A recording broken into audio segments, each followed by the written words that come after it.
नमस्कार बच्चों। जैसे कि हम पिछले ही लेक्चर में शक्ति की अवधारणा यानी कि कंसेप्ट ऑफ पावर के बारे में चर्चा कर रहे थे। इसी चर्चा को आगे बढ़ाते हुए हम आज के इसी लेक्चर में शक्ति के स्रोत व प्रकार यानी कि sources and types of power के बारे में चर्चा करेंगे।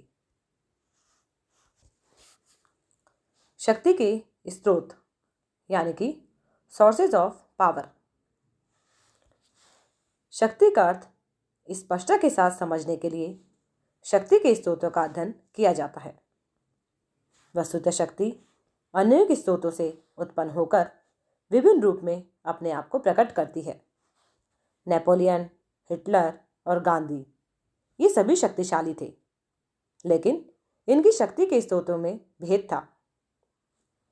शक्ति के कुछ प्रमुख स्रोतों का उल्लेख इस प्रकार से किया जा सकता है, जिसमें से पहला है ज्ञान यानी कि नॉलेज। ज्ञान शक्ति का प्रथम स्रोत है।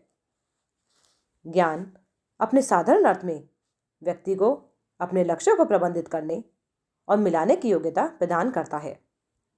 ज्ञान द्वारा व्यक्ति की अन्य विशेषताओं को इस प्रकार से संचालित किया जाता है कि वे शक्ति का साधन बन सके। व्यक्ति के नेतृत्व का गुण, उसकी इच्छा शक्ति, उसकी सहन शक्ति, अपने आप को अभिव्यक्त करने की शक्ति आदि विभिन्न तत्व शक्ति के महत्वपूर्ण पहलू हैं। इन तत्वों में से किसी की भी कमी शक्ति के समस्त रूप को अकार्यकुशल बना सकती है और उसे पूरी तरह नष्ट कर सकती है। इसी प्रकार से शक्ति का दूसरा स्रोत है प्राप्तियां यानी कि पोजीशंस। ज्ञान शक्ति का आंतरिक स्रोत है। इसके अतिरिक्त शक्ति का निर्धारण करने वाले कुछ भारी तत्व भी होते हैं, जिनमें कि प्राप्तियां सर्वाधिक प्रमुख है। साधारण बोलचाल के अंतर्गत इसे ही आर्थिक शक्ति का नाम दिया जा सकता है। प्राप्तियों के अंतर्गत भौतिक सामग्री, स्वामित्व एवं सामाजिक सामग्री की शक्ति एक व्यक्ति को समाज में प्राप्त स्थिति और स्तर आदि को सम्मिलित किया जा सकता है। प्राप्तियां या संपत्ति शक्ति का स्रोत अवश्य है, लेकिन न तो ये एकमात्र स्रोत है और न ही निश्चित रूप से प्रभाव डालने वाला स्रोत। बिना संपत्ति के भी एक व्यक्ति अन्य व्यक्तियों के कार्यों को प्रभावित कर सकता है, और संपत्ति के न होने पर भी आवश्यक नहीं है कि वह दूसरे के कार्य को प्रभावित कर सकेगा। इसी प्रकार से जो तीसरा स्रोत है वह है संगठन यानी कि स्ट्रेंथ। संगठन अपने आप में ही शक्ति का एक महत्वपूर्ण स्रोत है। जैसे कि कहावत भी है कि संगठन ही शक्ति है, यानी कि यूनाइटी इज स्ट्रेंथ। आधुनिक युग के मजदूर संघ तथा व्यापारिक संघ इसके उदाहरण है। शक्ति की दृष्टि से सबसे बड़ा संघ स्पष्टतः राज्य ही है, और इसका एक प्रमुख कारण राज्य का सर्वाधिक संगठित स्वरूप ही है। इसी प्रकार से जो नेक्स्ट पॉइंट है शक्ति के सोर्स से संबंधित वह है आकार। अनेक बार आकार को शक्ति का परिचायक मान लिया जाता है और यह सोचा जाता है कि एक संगठन का जितना बड़ा आकार होगा उसके द्वारा उतनी ही अधिक शक्ति का परिचय दिया जा सकेगा। आकार के साथ यदि संगठन का मेल हो तो ऐसा होता भी है, लेकिन सभी परिस्थितियों में ऐसा नहीं होता। अनेक बार ऐसा भी होता है कि उसे बड़ा आकार उलझा दे, उसे असंतुलित बना दे और उसे परिस्थितियों के अनुकूल न रहने दे। शक्ति के सोर्स एवं आधार के रूप में विश्वास का भी पर्याप्त महत्व है। तलवार की शक्ति भी अंतिम रूप से विश्वास पर ही आधारित होती है। इसी प्रकार से शक्ति का अन्य सोर्स सत्ता होती है। शक्ति की महानता इस बात से निर्धारित की जाती है कि वह मानव मस्तिष्क पर प्रभाव डालने में कितनी सक्षम है। शक्ति के प्रकार यानी कि टाइप्स ऑफ पावर। शक्ति के विभिन्न प्रकार होते हैं। शक्ति के प्रकार के संबंध में विद्वानों द्वारा भी अलग अलग विचार व्यक्त किए गए हैं। गोल्डहैमर एवं एडवर्ड शिल्स के अनुसार शक्ति 3 प्रकार की होती है। बल, प्रभुत्व और चातुर्य। शक्तिवान व्यक्ति बल का प्रयोग करते हुए उस समय कहा जाता है जिस समय वह अधीनस्थ व्यक्तियों के व्यवहार को भौतिक शक्ति के माध्यम से प्रभावित करता है। जो शक्तिवान व्यक्ति अपनी इच्छा को प्रकट कर दूसरों के व्यवहार को प्रभावित करता है तो वह प्रभुत्व कहलाता है। प्रभुत्व आदेश या आग्रह के रूप में हो सकता है। चातुर्य दूसरे के व्यवहार को प्रभावित करने का तरीका है, जिसमें कि प्रभावित होने वाले व्यक्तियों को स्पष्ट रूप से यह नहीं बताया जाता कि शक्तिवान व्यक्ति आखिर उनसे क्या चाहता है। मैक्स वेबर केवल औचित्यपूर्ण शक्ति का अध्ययन करता है और उसे वह सत्ता कहता है। राजनीति में शक्ति का प्रयोग बहुत विस्तृत क्षेत्र में होता है।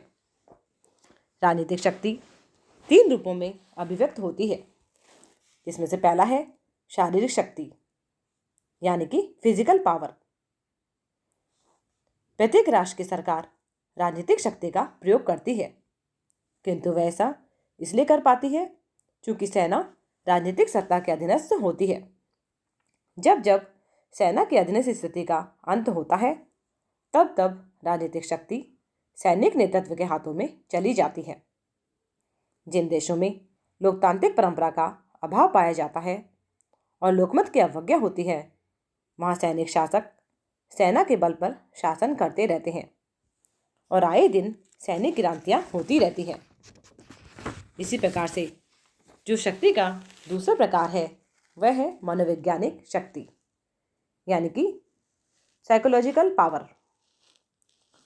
मनोवैज्ञानिक शक्ति ऐसे प्रतीकात्मक सूचकों से मिलकर बनती है जो कि व्यक्तियों के मस्तिष्क और भावनाओं को प्रभावित करते हैं। यह प्रचार माध्यमों यानी कि प्रोपेगेंडा के जरिए लोगों के विचारों और कार्यों को नियंत्रित करने का तरीका है। राज्य अंतर्राष्ट्रीय राजनीति में बड़ी चतुराई से मनोवैज्ञानिक शक्ति का प्रयोग करते रहते हैं। राज्य की जनता पर अपना प्रभावशाली नियंत्रण स्थापित करने के लिए कई बार सरकारें प्रचार माध्यमों का सहारा लेती है। इनका उद्देश्य शत्रु को कमजोर बनाना, उसके मनोबल को क्षीण करना और शत्रु अथवा विरोधी राज्य में अव्यवस्था फैलाकर उद्देश्य की प्राप्ति करना है। शक्ति का निहितार्थ यह है कि विपक्षी को कोई बात स्वीकार करने के लिए मजबूर कर दिया जाए। सैनिक बल से ऐसा करने पर उसे हम सैनिक शक्ति की संज्ञा देते हैं, लेकिन कूटनीति, प्रचार आदि के द्वारा किसी राष्ट्र को इस प्रकार विवश किया जा सकता है। जब हम प्रचार, कूटनीति आदि का प्रयोग इस रूप में करें कि दूसरे देश हमारी नीतियों को मानने के लिए विवश हो जाए, तो यह मनोवैज्ञानिक शक्ति कहलाएगी। इसी प्रकार से जो तीसरा प्रकार है वह है आर्थिक शक्ति, यानी कि इकोनॉमिक पावर। आर्थिक शक्ति का अर्थ है धन संपदा, उत्पादन के साधनों या दुर्लभ संसाधनों के स्वामित्व के बल पर निर्धन लोगों या निर्धन राष्ट्रों के जीवन की परिस्थितियों पर नियंत्रण स्थापित करने की शक्ति। आर्थिक शक्ति राजनीति पर व्यापक प्रभाव डालती है। राजनीतिक शक्ति का प्रयोग व्यवहार में आर्थिक साधनों द्वारा होता है। किसी भी राज्य का विदेशी व्यापार केवल अपनी वस्तुओं का विक्रय करने और विदेशी मुद्रा कमाने मात्र से ही संबंधित नहीं होता, अपितु व्यापार के माध्यम से उस देश में अपनी राजनीतिक शक्ति का विस्तार करना भी अन्य महत्वपूर्ण उद्देश्य होता है। अपने विदेशी निर्यात के माध्यम से एक राज्य चाहे तो किसी भी अन्य राज्य को आर्थिक दृष्टि से अपने पर निर्भर बना सकता है। राजनीति में शक्ति की भूमिका का विवरण देते समय प्राय शक्ति को बल प्रयोग की धारणा के साथ मिला दिया जाता है।